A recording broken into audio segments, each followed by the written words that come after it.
Assalamualaikum warahmatullahi wabarakatuh. Halo teman-teman, semoga kalian selalu dalam keadaan sehat walafiat dan selalu dalam lindungan Allah Subhanahu wa taala. Baiklah, di video kali ini saya akan membahas ataupun menjelaskan mengenai perkembangan bahasa Indonesia. Jadi, bahasa Indonesia merupakan bentuk standar dari bahasa Melayu yang digunakan oleh lingkungan Franka di Nusantara sebelum kemerdekaan Indonesia. Yang diangkat menjadi bahasa Indonesia ialah bahasa Melayu. Pasti teman-teman sering bertanya-tanya, kenapa bahasa Melayu yang diangkat sebagai bahasa Indonesia? Kenapa bukan bahasa lainnya? Jadi, bahasa Melayu diangkat menjadi bahasa Indonesia karena bahasa Melayu sudah dapat diterima oleh semua suku dan semua penduduk di Indonesia. Dan bahasa Melayu juga tidak memiliki tingkatan bahasa. Jadi para penduduk dapat dengan mudah untuk mempelajari, memahami, dan mengerti bahasa tersebut.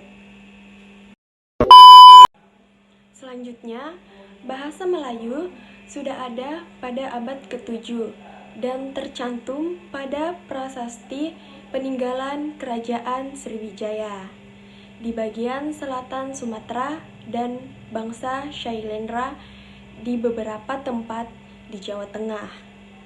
Istilah Melayu berasal dari Kerajaan Melayu itu sendiri, sebuah kerajaan Hindu-Buddha di hulu sungai Batanghari, Jambi.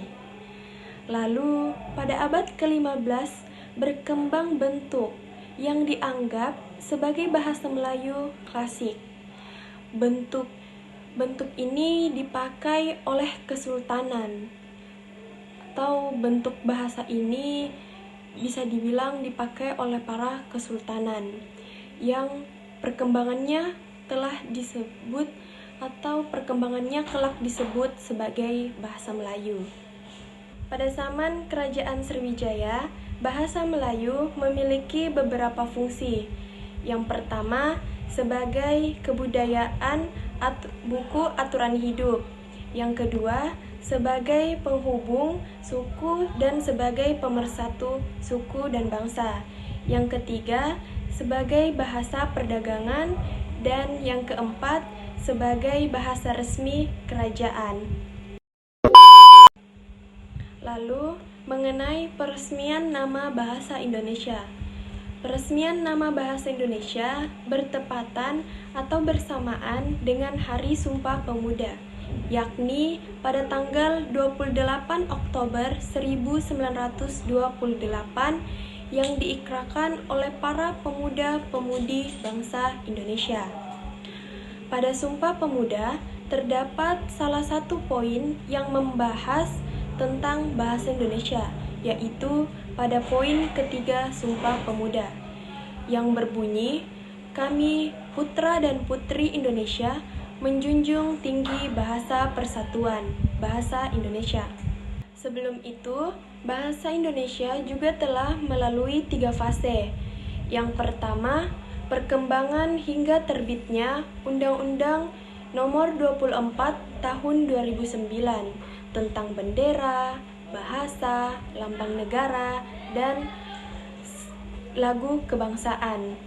Yang kedua, pada tanggal 18 Agustus 1945, Bab 15 Pasal 36 bahwa bahasa Indonesia sebagai bahasa internasional. Dan yang ketiga, pastinya bahasa Indonesia juga telah melalui fase pada saat peresmian nama bahasa Indonesia yang bertepatan dan bersamaan dengan Hari Sumpah Pemuda. Selanjutnya, bahasa Indonesia juga memiliki 3 fungsi sebagai bahasa nasional. Yang pertama, sebagai lambang negara kebanggaan kebangsaan. Yang kedua, sebagai identitas internasional. Dan yang ketiga, sebagai alat penghubung masyarakat berbagai suku dan daerah. Jadi, itulah beberapa penjelasan mengenai perkembangan bahasa Indonesia yang dapat saya sampaikan. Jika ada kesalahan kata-kata dari saya, mohon dimaafkan. Sekian dan terima kasih. Wassalamualaikum warahmatullahi wabarakatuh.